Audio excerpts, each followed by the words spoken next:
आर्य समाजियों को एक मंत्र यथेमा वाचम कल्याणी मां वदानि जनेभ्यः इसका प्रयोग करते हुए बहुत बार देखा होगा। अभी फेक रिसर्चर मोहित गौर भी गया था हाइपर क्वेस्ट पे, तो वहाँ पर भी यही दे रहा था, इसी मंत्र को बार बार बोल रहा था कि यहाँ पर तो सबको अधिकार दिया गया है वेदादि शास्त्र सुनने का, पढ़ने का, अर्थ जानने का। शूद्र स्त्री तक को अधिकार प्राप्त है, क्योंकि इसमें मंत्र में ही आया है ब्रह्मराजन्यभ्याम शूद्राय चार्याय च स्वाय चारणाय। तो यहाँ पर ब्राह्मण, क्षत्रिय, वैश्य, शूद्र आदि का नाम तो मंत्र में ही आया है, तो इसमें तो शूद्रों का अधिकार सिद्ध ही हो जाता है। वास्तव में इस मंत्र का प्रमाण दे करके शूद्रों का वेदाधिकार सिद्ध सबसे पहले मेरी दृष्टि में तो स्वामी दयानंद ने ही किया है। उससे पहले मुझे कुछ ऐसा दिखता नहीं किसी आचार्य का कि किसी ने शूद्र को वेदाधिकार देने का प्रयास किया हो इस मंत्र के बल से।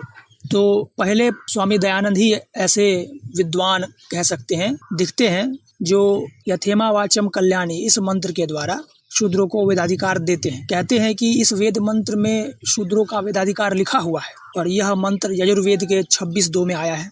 स्वामी दयानंद के यह कहने के बाद स्वामी दयानंद के परंपरा वाले आर्य समाजी लोग, उन्होंने जितनी पुस्तकें लिखी है सब में इस मंत्र का प्रयोग किया है। जब भी बात आती है वेदाध्ययन की, जब भी बात आती है शूद्रों के अधिकार की, तब आर्य समाजी लोग इस मंत्र का प्रयोग शूद्रों को वेद का अधिकार देने में करते हैं और ये बहुत वर्षों से वो करते हुए आए हैं। उनके पुस्तकों का अवलोकन किया जा सकता है। आर्य समाजियों ने इस मंत्र को इतना पॉपुलर कर दिया है, इतना प्रसिद्ध कर दिया है कि कुछ पौराणिक मूर्ति पूजक लोग जो हिंदू है वास्तव में, वो लोग भी इस मंत्र का प्रयोग करते हुए देखे जा सकते हैं। या आप कहें कि चतुर्वर्ण्य मया सिस्टम इत्यादि जो श्लोक है गीता के, उसका प्रयोग करते हुए टीवी डिबेट में देखे जा सकते हैं। यथेमा वाचम कल्याणी का भी प्रयोग जो है हिंदू लोग करते हैं शूद्रों को वेदाधिकार देने के लिए।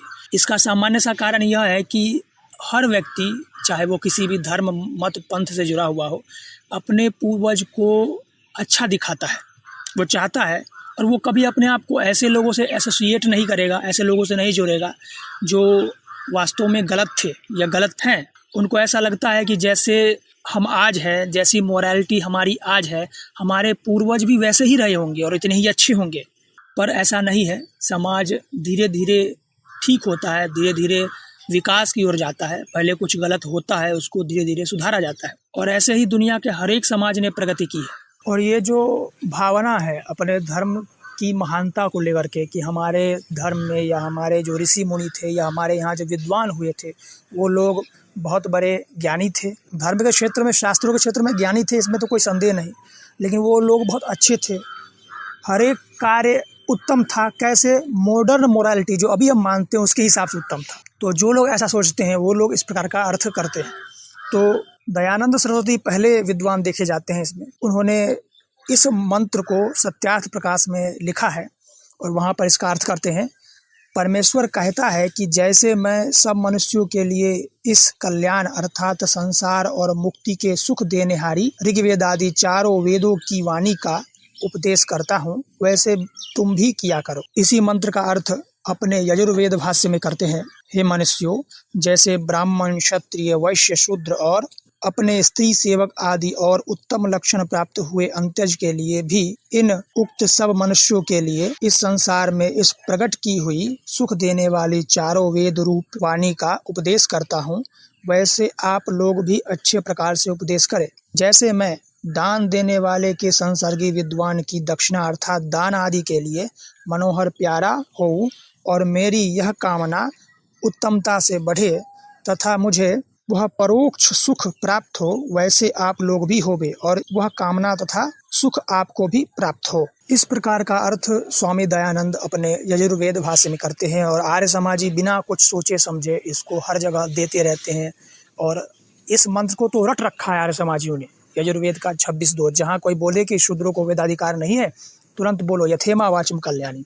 तो ये एक रटा हुआ मंत्र है और इस मंत्र का जो अर्थ है उस पर भी विचार करना चाहिए। इस पर मेरे कुछ प्रश्न हैं जो मैं आर्य समाजियों से पूछता हूँ। यदि आपको भी मेरे प्रश्नों से लगता है कि इस वेद मंत्र का इस प्रकार का अर्थ संभव नहीं हो सकता, तो फिर सत्य को स्वीकारिए। इस प्रकार के मन बहलाने वाले अर्थ द्वारा आप किसको प्रसन्न करना चाहते हैं? जो वास्तव में वेदों में लिखा है, आज अर्थ बदलने से उसका कुछ होने वाला तो है नहीं। आज अर्थ बदल के विज्ञान सिद्ध कर दो, आज अर्थ बदल के शूद्रों का वेदों में अधिकार सिद्ध कर दो, सारी परंपरा को लात मार दो। और इस अर्थ से तो शायद ही कोई आचार्य सहमत होगा।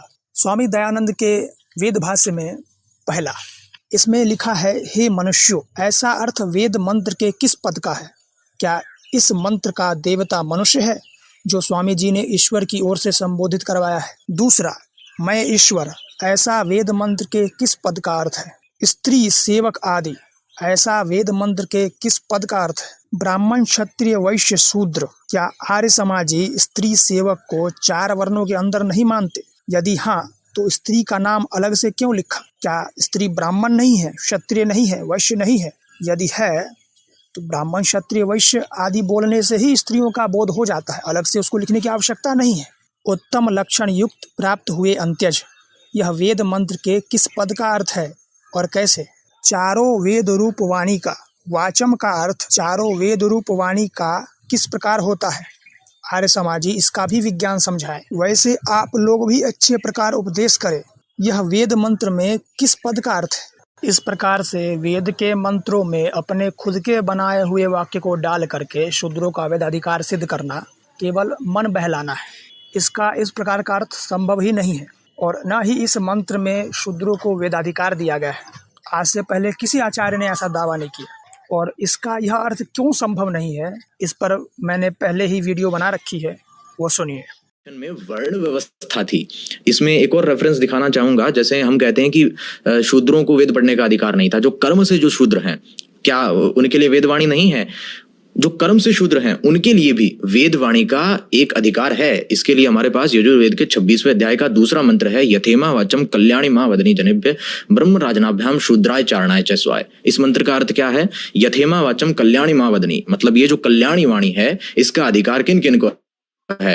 ब्रह्म राजनाभ्याम शूद्राय चारणाय च स्वाय। ब्राह्मण क्षत्रिय वैश्य शूद्र और स्वाय अर्थात उन सबकी जो घर की स्त्रियां हैं, इन सबको कलेक्टिव फॉर्म में वेदवाणी का अधिकार है। अब ये प्रश्न आएगा कि आपने सिद्धांत तो दे दिया कि वर्ण व्यवस्था जो है वो कर्म के आधार पर थी, डॉक्टर अंबेडकर भी ऐसा मानते थे, कोई उदाहरण दिखाइए। अच्छा, ये ही अनुवाद इसका होगा भी। इसका कारण है कि इसमें स्पष्ट वेद मंत्र में शूद्र शब्द पढ़ा गया है, तो यहाँ पर कुछ जो है इफ एंड बट्स नहीं है।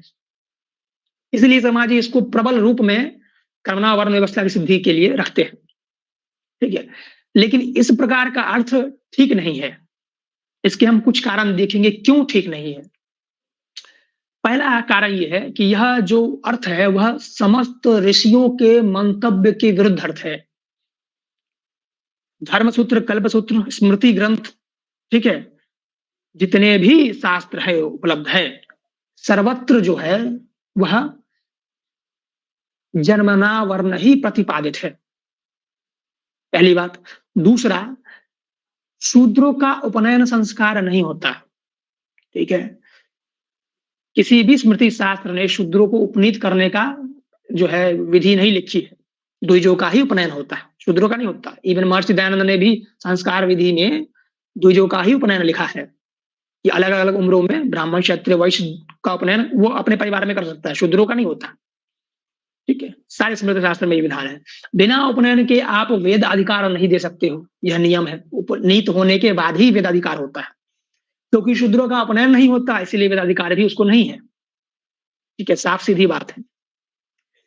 तो इसमें आयुर्वेदाचार्य का भी यही मत है। स्मृति शास्त्र वैसे वगैरह छोड़ दो, आयुर्वेद के आचार्य भी यही मानते हैं कि भाई शूद्रों का उपनयन नहीं होता, इसलिए वेद मंत्र उसको दिया ही नहीं जा सकता, ठीक है। वेद मंत्र पढ़ने का उसको अलावेंस नहीं, वो पढ़ नहीं सकता है, ठीक है। तो अगर वेद का यह अर्थ हम माने तो हमको यह मानना पड़ जाएगा कि प्राचीन जितने ऋषि हैं वो जो है उनको इस मंत्र का अर्थ नहीं पता था। जब पता भी था तो उन्होंने क्या किया, इसका विरोध किया, ठीक है। मैं लिंक दूंगा, लेकिन फिलहाल वेट करो।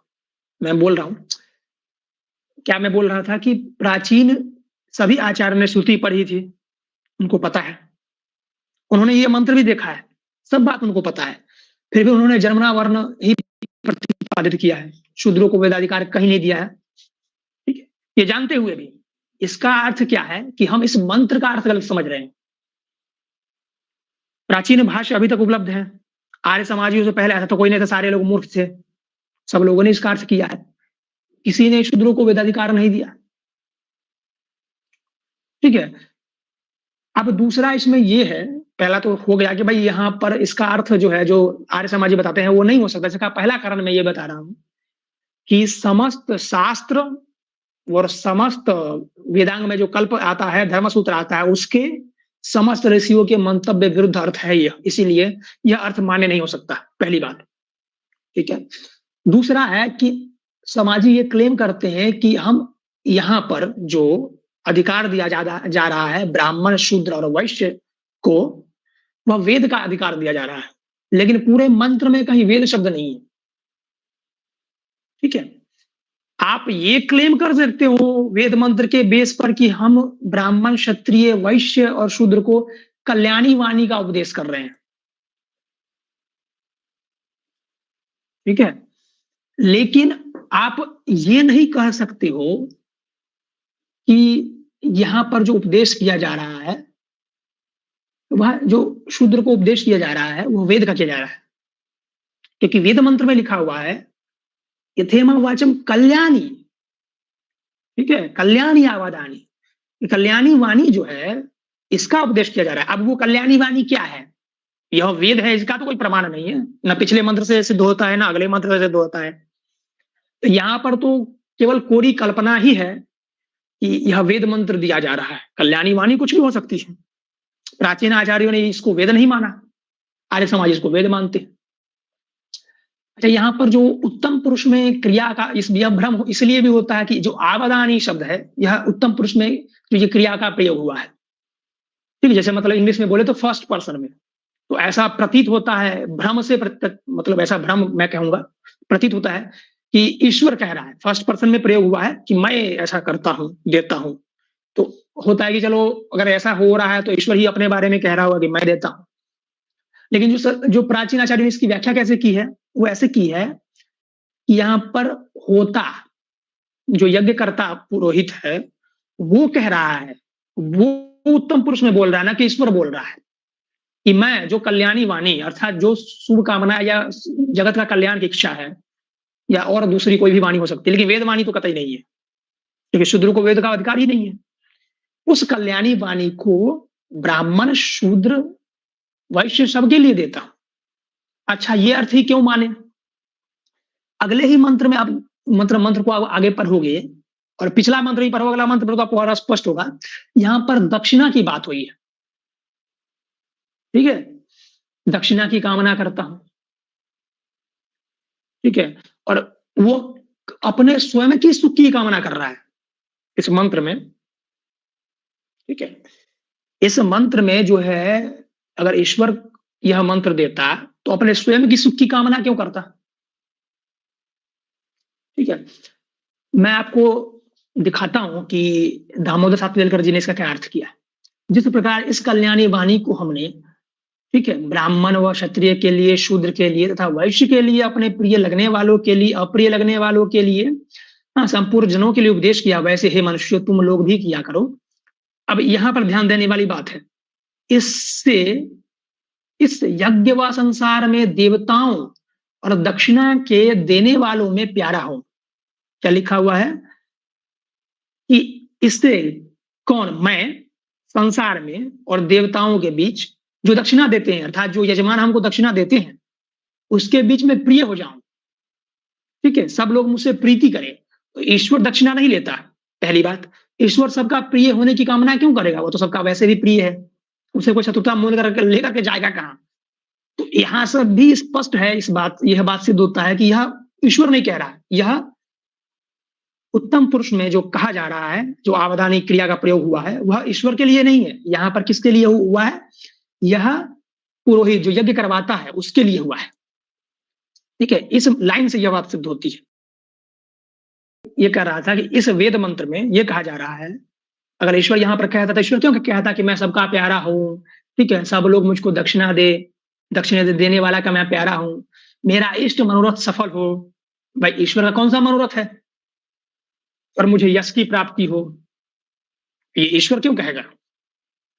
तो इस मंत्र के दूसरे ही भाग से यह बात सिद्ध हो जाती है कि यह जो है, यह ईश्वर द्वारा नहीं कहा गया है।